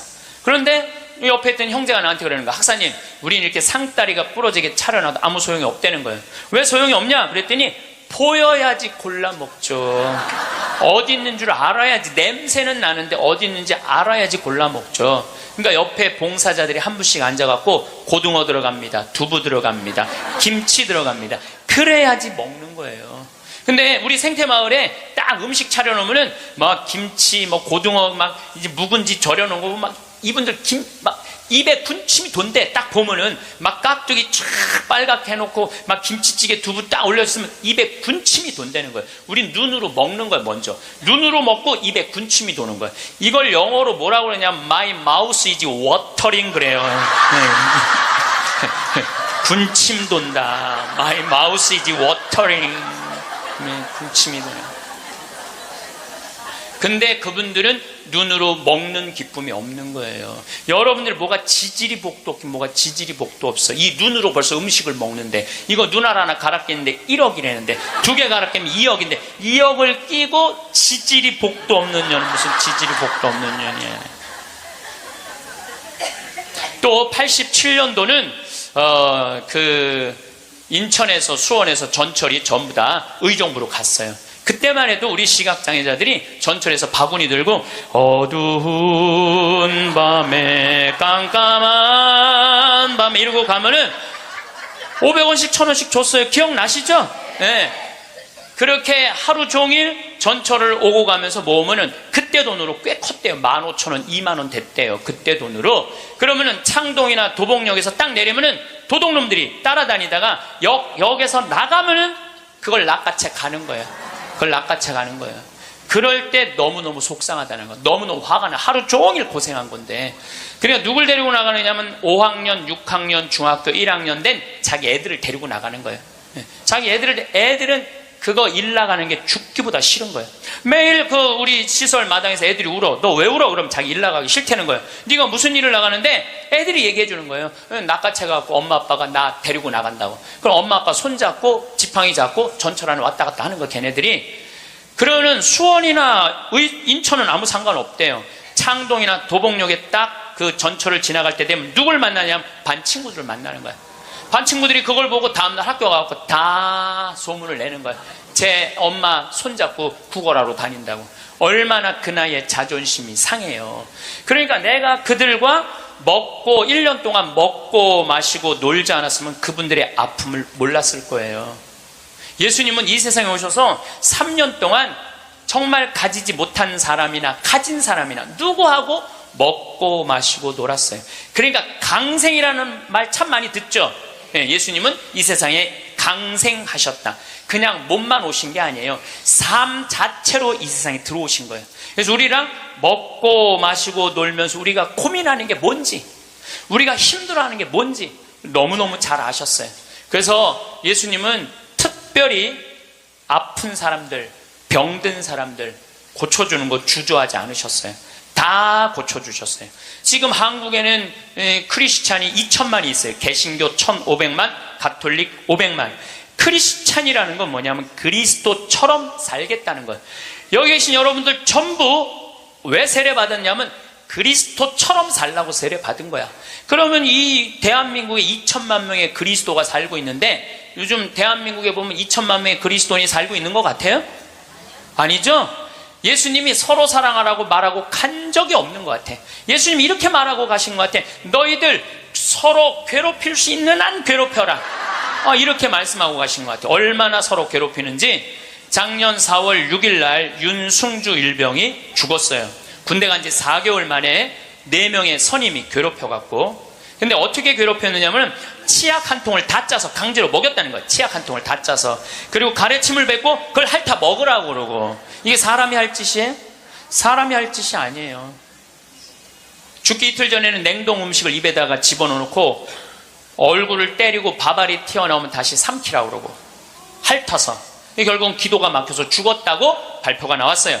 그런데 윤승주 일병 사돈 쪽에 정형외과 의사가 있어요. 젊은 애가 기도가 막혀 죽을 리가 없다. 한번 시신을 다시 보자. 시신을 꺼내봤더니 온몸에 피멍이 다 들은 거야. 이틀 동안 마대자루로 때린 거예요. 그래갖고 맞아 죽은 거예요. 쉽게 말하면 맞아 죽은 거예요. 잠도 안 재우고. 근데 윤승주 일병은 군대 가기 전에 전액 장학생이었어요. 대학생이었는데. 그리고 과 대표였고. 이렇게 멀쩡한 아이가 군대 가고 죽은 거예요. 그래서 작년 내내 군대를 개혁한다고 난리를 치는데 저는 군대를 개혁해서 될 일이 아니에요. 여러분들 우리나라 애들은 군대 가기 전에 이미 다 망가져서 들어가요. 우리나라 중고등학교 애들 여러분들 남자애들 보면 눈빛 보면 어때요? 살벌하지 않아요? 이렇게 눈빛 딱 마주치면은 어떤 놈이야 걸리지 내가 오늘 가만히 안 놔둬 이런 기세예요. 우리나라 지금 중고등학교 남자애들은 극도의 스트레스 속에서 자라는 거예요. 왜? 경쟁 속에서 경쟁만 가르치고 협력, 이해, 양보, 사랑 이런 게 안 배워요. 경쟁, 출세, 1등만 배운 애들이야. 그러니까 눈에 도끼가 있는 거야 애들이. 그런 애들이 군대 가고 서로 괴롭히는 거예요. 이미 군대 가기 전에 망가진 거예요. 여러분들 텔레비전 보면 요즘 대한민국 뭔가 잘못 가고 있다는 생각 안 들어요? 뭔가 우리 지금 잘 가고 있어요? 잘 못 가고 있어요. 대한민국 건국이념은 뭐예요? 홍익인간 그건 4348년 전에 단군 할아버지가 한 얘기고 대한민국 건국이념은 뭐예요? 대한민국 건국이념은 뭐냐면 우리도 한번 잘 살아보세요. 돈이야 돈. 돈이라면요 무슨 짓이든 해요. 정말 지난 70년 동안 돈을 벌기 위해서 우리는 혈안이 돼 있었어요. 그리고 우리나라는 돈을 많이 벌었어요. 참 많이 벌은 나라예요. 전 세계 다녀보세요. 대한민국처럼 좋은 차 타고 여러분들처럼 이렇게 기가 막히게 멋있는 옷 입고 여러분들처럼 잘 먹는 나라 거의 없어요. 전 세계에서 10위 안에 들어요. 10위 안에 들어요. 참 잘 먹고 잘 살아요. 근데 무슨 영국의 옥스퍼드 대학 나오고 우리나라 기자가 이런 말을 했어요. 기적을 이룬 나라, 기적을 이룬 나라, 기쁨을 잃은 나라. 기적은 이루었는데 너무너무 잘 살긴 하는데 기쁨이 없는 나라야. 전부 다 여기다 헬 조선이야. 지옥 조선이 지옥 조선. 우리나라를 지금 그렇게 표현하거든요. 그리고 애들이 흙수저 물고 태어났다고. 누구는 금수저 물고 태어났는데 누구는 흙수저 물고 태어났다고. 내가 보기엔 너무 잘 사는데 이런 표현들이 있는 거예요. 이거는요, 돈보다 더 높은 가치가 있거든요. 이제 대한민국이 추구해야 되는 건 뭐냐면 돈보다 더 높은 가치를 추구해야 될 때예요. 이제는. 근데 아직도 돈이야. 아직도 돈. 아직도 경제 그래요. 정의, 인권, 자유, 생태계, 자연, 이 높은 가치들이 있는데 우리는 아직도 경제예요. 작년 4월 16일 날 세월호가 왜 침몰했어요? 돈 때문에 침몰한 거예요.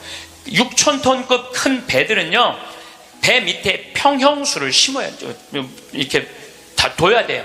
근데 우리는 4분의 1밖에 평형수를 안 담고 4분의 3은 뭐 실은 거야? 돈 실은 거예요. 돈. 그러니까 304명이나 죽었죠. 단원고등학교 아이들 249명, 피어보지도 못한 그 꽃들이 249명이 죽었어요. 이게 대한민국 모두의 책임이에요. 세월호의 책임만이 아니라는 거예요. 어른 55명이 죽은 거예요. 돈 때문에. 핀란드라는 나라는 건국이념이 뭐냐면 나눔이야, 나눔. 이 나라는 러시아의 100년 지배를 받아요. 100년 지배를 받으면서 독립을 해요. 국민들이 모여갖고 우리 진짜 잃었던 나라를 찾았으니까 이 나라를 어떻게 건설해 나갈 것이냐? 국민들이 그래요. 콩알 한쪽이라도 나눠 먹자. 그래서 이 나라는요, 가난했을 때부터 나누기 시작하고 지금까지도 잘 나눠요. 지금까지도. 지금 국민소득 6만 달러예요. 이 나라는 초등학교, 중고등학교 전액 무상교육이에요. 근데 더 놀라운 건 대학생들도 전부 공짜로 대학 다 다녀요. 그리고 기숙사도 다 공짜야. 시골에서 헬싱키로 공부하러 올라왔어. 그러면은 기숙사비 다 국가에서 다 대줘요. 근데 더 놀라운 건 대학생들이 돈이 없어갖고 아르바이트 할까봐, 책 사볼 돈이 없어서 아르바이트 할까봐 아르바이트 하지 마라, 공부해. 그러면서 책값 하라고 모든 대학생들한테 한 달에 43만 원씩 용돈을 줘요. 모든 학비도 안 되는데 용돈도 줘. 이 나라는 석박사까지 공짜예요. 프로그램 참여하면 석박사까지 다 공짜야. 그러려면 뭘 많이 내야 돼? 세금을 많이 내야 되잖아요. 이 나라는 한 700만 원 정도 월급 받는 사람들이 세금을 얼마를 내냐면 320만 원 정도 내요. 이 정도 내야지 대학생들한테 용돈까지 주죠. 자, 이제 대한민국도 애들이 등록금 못 내갖고 지옥이라고 그러잖아요. 그러니까 이제 어른들, 애들, 대학생들 등록금 공짜로 해주기 위해서 700만 원 버는 사람들 320만 원 돈 내십시오. 낼 것 같아, 안 낼 것 같아요? 여기다가 빨간 띠 두르고 결사 반대. 박근혜 정부는 자폭해라 막 이러고 아마 할 거예요. 네. 누가 대한민국이 정이 많은 나라래? 저는요, 대한민국 정 많은 나라라는 거에 동의할 수 없어요. 왜냐하면 정이 많은 나라가 해외 입양 1위를 해요. 우리나라가 해외 입양 1위예요. 제가 지난 여름에 유타라는 곳에 강의를 다녀왔는데 거기 가보니까요, 몰몬 교도가 많은 데예요. 저녁에 식당에 갔는데 엄마 아빠는 백이냐? 근데 애들은 누가 봐도 우리나라 애들이에요. 그 한 식당에 세 쌍의 자녀들이, 그러니까 세 부부 쌍의 자녀들이 우리나라 애들이야. 나는 대한민국의 어른으로서 걔네들한테 너무너무 미안하더라고요. 전 세계에서 해외 입양 1위가 대한민국이에요. 2위가 어딘 줄 아세요? 필리핀이에요. 3위가 우간다, 4위가 인도, 5위가 우즈베키스탄이에요. 그 나라들에 비하면 우리나라는요, 2배, 3배 잘 사는 나라예요. 2배, 3배 잘 사는 나라에서 해외 입양 1위를 하고 있는데 정이 많은 나라예요? 정 많은 나라 아니에요.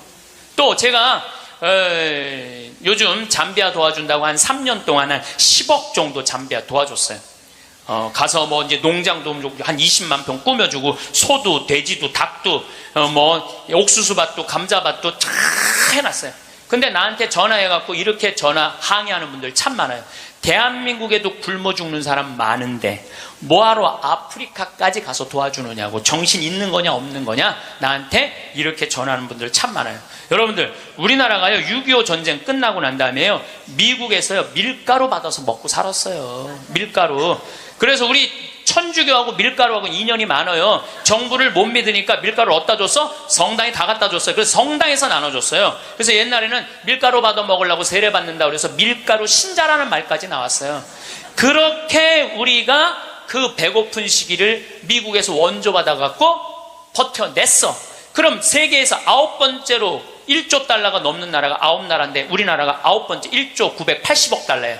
그렇게 잘 사는 나라가 아프리카의 나라 도와주는 건 당연한 거예요. 받았으면 줘야지. 받고 우린 꿀떡하고 끝나고 있어요. 근데 그게 OECD 국가 중에 가난한 나라 안 도와주기로 우리나라가 1등이에요. 뭐가 정이 많은 나라예요. 말로만 정 많으면 다예요. 정이 많은 나라가 아니에요. 내가 지지난주에 동창 모임에 사회복지시설 운영하는 신부님을 만났어요. 기가 막힌 얘기를 들었어요. 어떤 얘기를 들었느냐면은 서울의 한 시내 한복판에 지적장애자들 작업장을 학교에 중학교에 만들려는데 주민이 반대하는 거예요. 그랬대요. 우리 동네 쓰레기 처리장은 들어와도 지적장애자 작업장은 못 들어온다. 참, 아니 걔네들 얼마나 이 삶에 목말라 하는 애들인데 걔네들을 우리 동네에서 받아들여 우리 동네에서 보호를 해줘야지. 심지어 어떤 주민은 이렇게 말했다고 그래요. 우리 동네 핵시설은 들어와도 지적장애자 시설은 못 들어온다. 이게 우리가요 철저하게 이기적인 거예요. 님비라고 그래. 님비. 요즘 우리 평창에는 동계올림픽 때문에 도로가 뻥뻥 나요. 근데 우리 생태마을 바로 옆에 도로가 나요. 근데 거기를 터널을 뚫어요. 강의 중에 다이나믹 터질 때 막 건물이 울려요.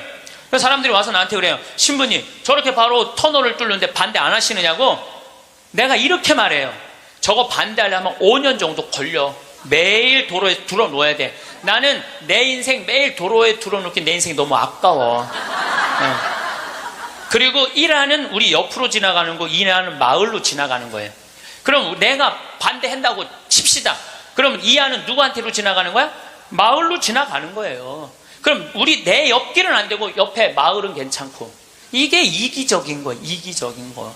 누가 우리 부로 정이 많은 나라라고 그래요. 1970년대 우리 이 구로공단에서 동대문에서 노동자들이 이제 돈 많이 벌으니까 우리 좀 나눠주라. 그러니까 정부에서 어떻게 이 국가가 지금 잘 살아야 된다. 그래갖고 잡아 죽이고 고문하고 그랬어요. 그러면서 나중에 잘 살게 되면 그때서 너희들한테 잘해줘. 나중에 잘해줘.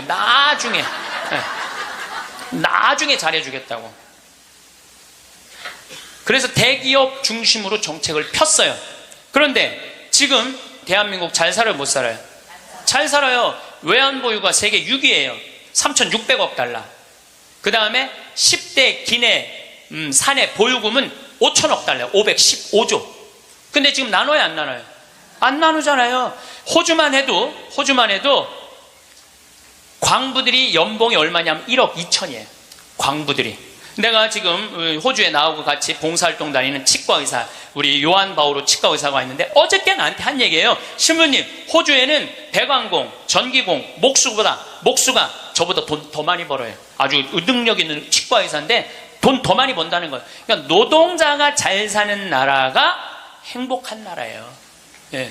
나중에 나눠주긴 언제 나눠줘. 나중에는 다 굶어 죽고 난 다음에 나눠줘요. 나누려면 언제 나눠야 돼? 지금 나눠야 돼. 지금. 내가 성당 질 때도 부자들한테 신축헌금 좀 하시죠. 그럼 신부님 나중에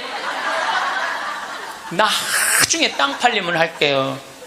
나중에 땅 팔리면 할게요. 이런 분들은요 절대 안 해요. 착한 일도 많은 사람들, 신부님 내가 나중에 돈 벌면 할게요. 이런 사람들은 착한 일 안 하겠다는 사람들이에요. 지금 하지 않으면 나중에는 못 하는 거예요. 나중에는. 지금 해야 돼. 하려면 지금 해야 돼요. 마침 기도 벌써 시간이 45분이나 됐어요. 마침 기도 제가 신약 성서의 예수님은요 서로 사랑하라는 말보다는 남을 무시하지 말라는 말을 훨씬 많이 하셨어요. 남을 무시하지 말라는 말을. 이 사람을 무시하지 말고 어린아이를 무시하지 말고 가난한 사람을 무시하지 말고 이 이야기를 훨씬 많이 하셨어요. 그러니까 사람을 귀하게 여기라는 얘기예요. 성부와 성자와 성령의 이름으로 아멘. 작은 이들을 업신 여기지 마라. 너희는 이 작은 이들 가운데 하나라도 업신 여기지 않도록 주의하여라. 내가 너희에게 말한다. 하늘에서 그들의 천사들이 하늘에 계신 내 아버지의 얼굴을 늘 보고 있다. 사랑 많으신 하느님 아버지, 당신은 아들 예수님을 이 세상에 보내셔서 우리와 함께 먹고 마시고 놀면서 우리들이 이 세상 살이하면서 힘들어하는 것을 위로해 주신 성공한 사람들을 보면 크게 두 부류로 나뉘는 걸 알 수 있습니다.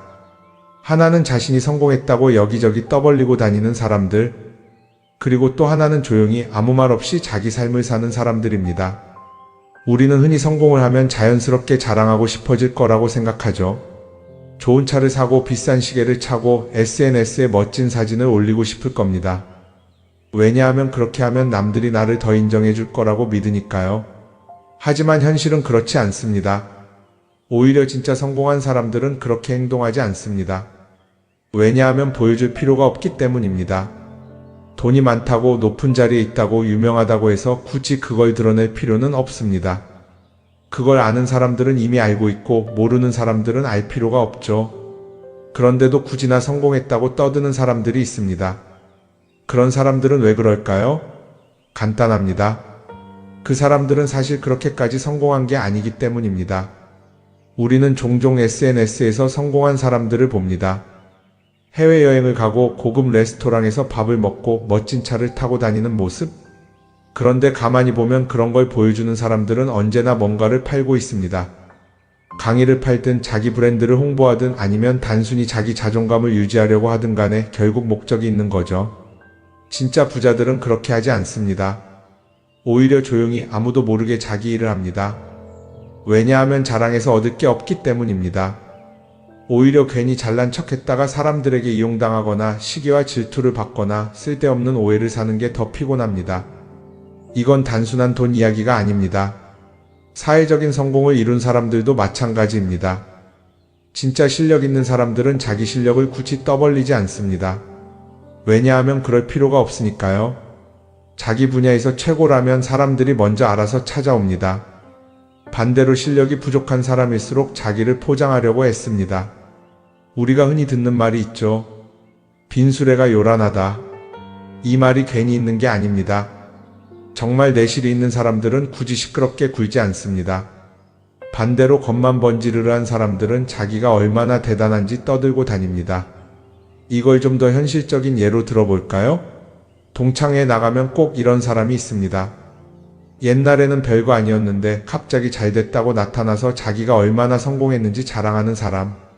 처음에는 다들 와 대단하다 하고 들어주지만 시간이 지나면 어떨까요?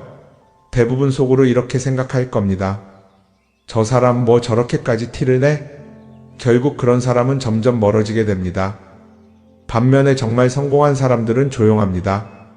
굳이 자기가 어떻게 살고 있는지 설명하지 않죠.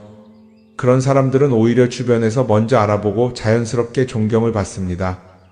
그게 진짜 성공입니다. 그럼 우리는 어떻게 해야 할까요? 내가 뭔가를 이루었을 때 굳이 남들에게 알릴 필요가 있을까요? 물론 가까운 사람들에게 좋은 소식을 전하는 건 좋습니다. 하지만 굳이 모든 사람들에게 나 이렇게 잘 살고 있어요 하고 알릴 필요는 없습니다. 그런 행동은 결국 나에게 득이 되지 않습니다. 성공이라는 건 원래 조용한 겁니다. 내가 잘 되고 있으면 주변 사람들이 자연스럽게 알게 됩니다.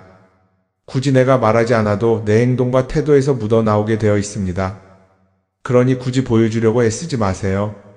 오히려 그게 더 진짜 성공한 사람의 태도입니다. 사람은 사회적 동물이라고 하잖아요. 혼자 살아갈 수 없고 결국 사람과의 관계 속에서 기쁨도 얻고 때로는 상처도 받습니다. 그런데 한 가지 생각해 볼 게 있어요. 우리가 정말 인간관계가 필요해서 맺고 있는 걸까요? 아니면 그냥 그래야 한다고 배워서 어쩔 수 없이 유지하고 있는 걸까요? 어릴 땐 친구 많으면 좋다고 하죠. 사회생활에서도 인맥이 중요하다는 말을 많이 합니다. 그런데 정작 주변을 보면요, 인간관계가 넓은 사람일수록 스트레스를 더 많이 받아요. 전화벨이 울릴 때마다 이번엔 또 무슨 부탁일까 싶고, 단체 채팅방에서 메시지가 올 때마다 이걸 또 어떻게 대답해야 하나 고민하죠. 관계가 많아질수록 책임과 피로도 함께 늘어나는 겁니다. 어떤 사람들은 인간관계를 줄이면 외롭지 않겠냐고 해요. 그런데 가만히 생각해보면 진짜 외로움을 느끼는 순간이 언제인지 아세요? 오히려 불필요한 인간관계 속에 있을 때입니다. 같이 밥을 먹고 얘기를 나누는데도 뭔가 허전하고 대화가 컥 돌고 속마음을 나누지도 못할 때, 그럴 때 우리가 더 외롭다고 느끼죠. 그렇다고 당장 인간관계를 다 끊어버릴 순 없겠죠. 하지만 적어도 내가 정말 소중하게 여겨야 할 관계와 그냥 관성적으로 유지하는 관계는 구분할 필요가 있습니다. 예를 들어 매번 나한테 부탁만 하고 정작 내가 어려울 땐 연락 한 번 없는 사람. 내가 실수하면 뒷담화를 하면서 내 앞에서는 웃는 사람. 이런 관계를 굳이 계속 이어갈 이유가 있을까요? 가끔은 이런 경험도 있을 거예요. 우연히 어떤 사람과 친해졌는데 만난 지 얼마 되지도 않았는데 너무 많은 걸 털어놓는 사람들 있죠. 자기 속사정부터 가족 문제, 직장 고민까지 쏟아내는 사람들. 이런 경우 두 가지의 가능성이 큽니다. 하나는 그냥 감정적으로 의존할 사람이 필요해서일 수도 있고, 또 하나는 내가 믿을 만한 사람인지 떠보는 걸 수도 있어요. 어떤 경우든 이런 관계는 오래가기 어렵습니다. 사실 친밀함이라는 건 시간이 필요한 법이에요. 적당한 거리를 두고 천천히 서로를 알아가야 하는데, 초반부터 급격하게 가까워진 관계는 쉽게 무너지는 경우가 많습니다. 처음엔 친하다고 생각했는데 어느 순간 사소한 일로 틀어지고 결국 남보다 못한 사이가 되는 거죠. 그러면 인간관계를 어떻게 해야 할까요? 답은 간단합니다. 억지로 맺지 말고 굳이 유지하려고도 하지 않는 거예요. 내가 편한 관계라면 자연스럽게 이어질 것이고, 그렇지 않다면 서서히 멀어질 겁니다. 그리고 그걸 억지로 붙잡지 않아도 괜찮습니다. 관계를 유지하는데 에너지를 쓰기보다는 정말 소중한 관계에 집중하는 게 더 낫지 않을까요? 어떤 사람은 내가 인간관계를 줄이면 나중에 나 혼자 남는 거 아니냐 걱정하기도 해요. 그런데 생각해보면요, 진짜 나를 위하는 사람은 많지 않아요. 인간관계를 줄인다고 해서 완전히 혼자가 되는 게 아닙니다. 오히려 불필요한 관계를 정리하고 나면 남아있는 관계들이 더 단단해지고 가치 있게 느껴질 겁니다. 예전엔 인맥이 자산이라는 말을 많이 했어요. 그런데 요즘은 꼭 그렇지도 않죠. 오히려 불필요한 인간관계가 많으면 그게 짐이 될 수도 있어요. 적당한 거리, 적당한 선. 이걸 잘 지키는 게 결국엔 가장 편한 인간관계를 유지하는 방법 아닐까요? 한번 곰곰이 생각해 보세요. 지금 내 주변에 있는 사람들 중에서 내가 정말 편하게 만날 수 있는 사람이 몇 명이나 되는지, 내가 억지로 맞춰주고 있는 관계는 없는지. 관계를 줄이면요, 외로워지는 게 아니라 오히려 더 자유로워집니다. 그리고 자유로워진 만큼 내 인생에서 정말 중요한 것에 집중할 수 있게 됩니다. 인간관계 너무 많은 걸 신경 쓰다 보면 정작 중요한 걸 놓칠 수 있어요. 그러니까 이제는 한 번쯤 정리해보는 것도 나쁘지 않을 겁니다. 사람들이 돈을 많이 벌고 싶어 하는 이유가 뭘까요? 단순히 돈이 많으면 좋으니까?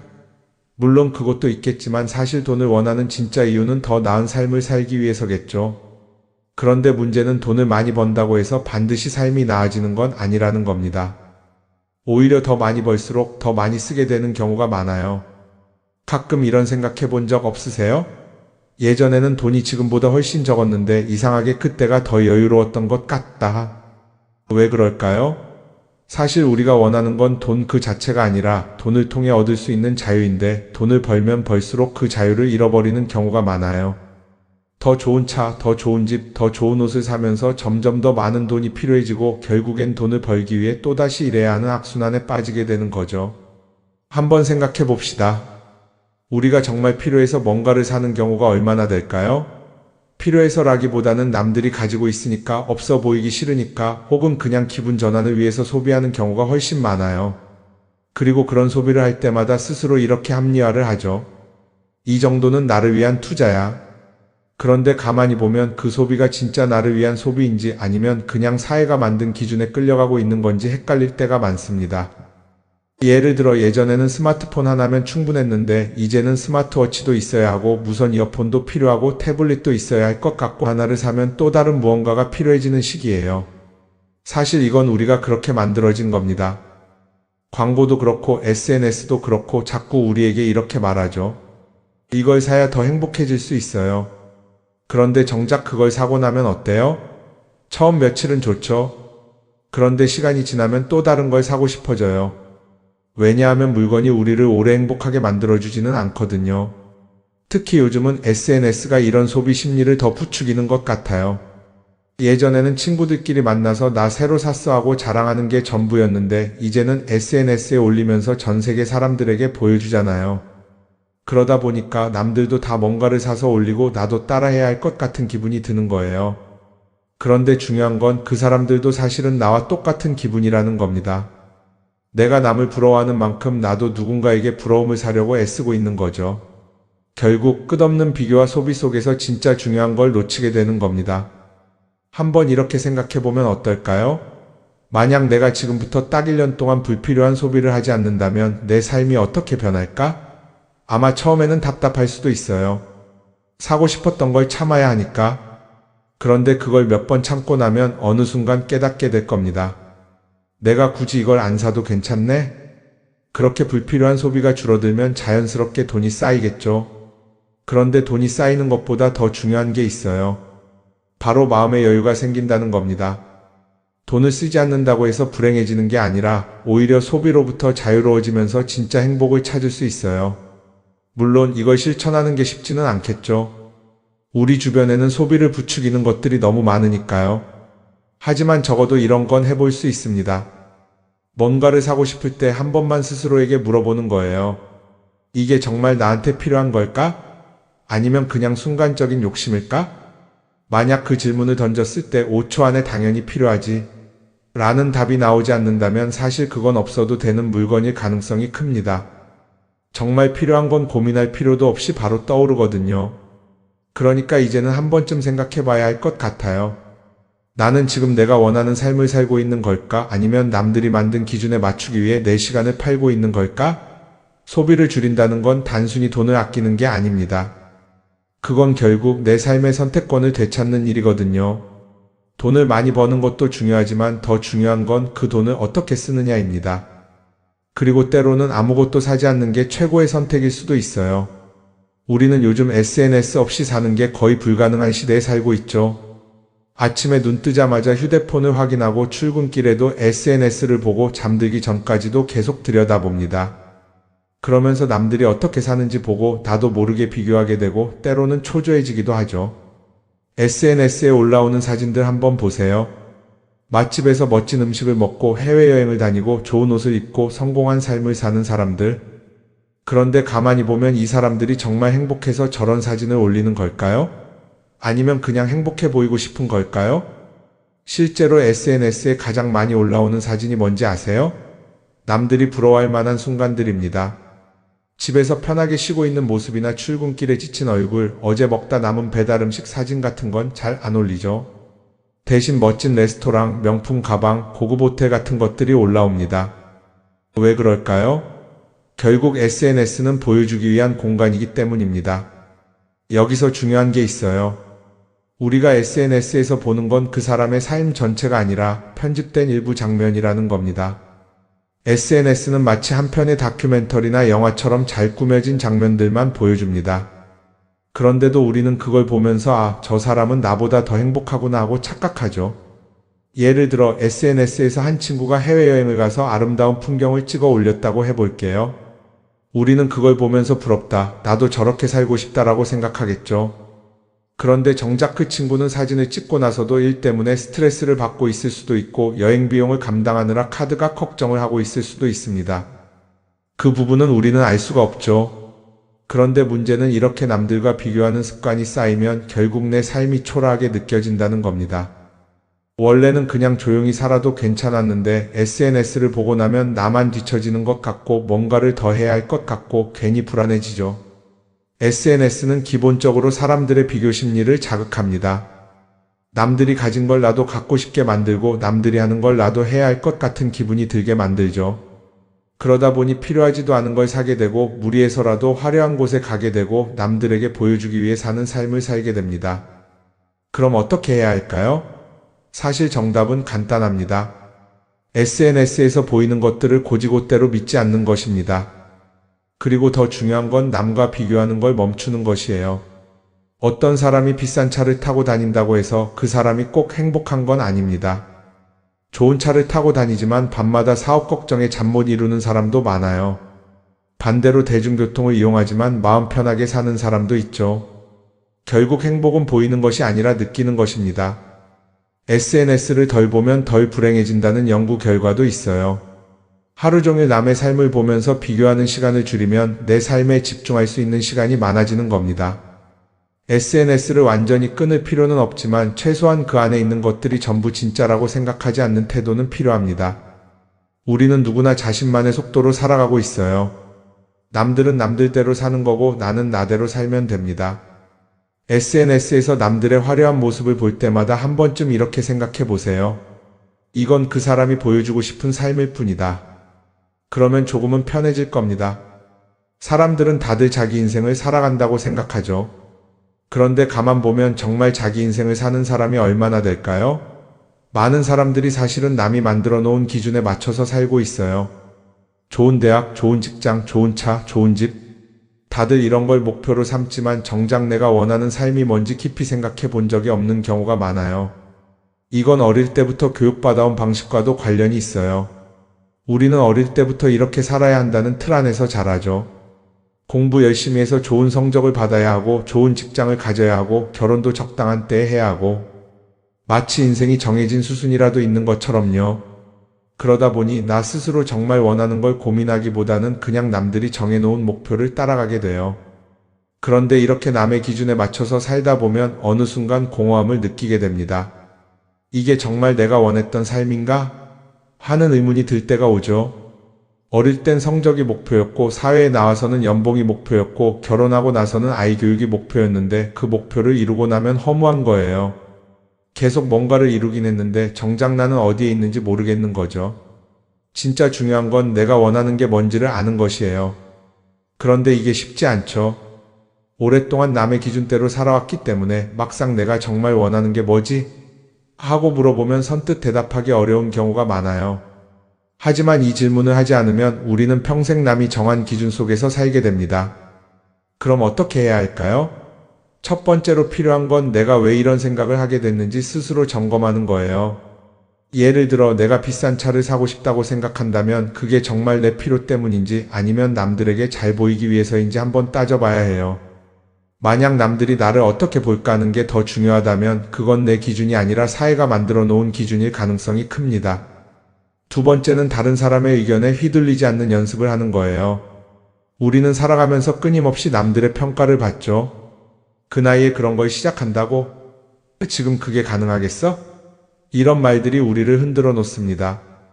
그런데 그런 말에 신경 쓰다 보면 결국 아무것도 하지 못하게 돼요.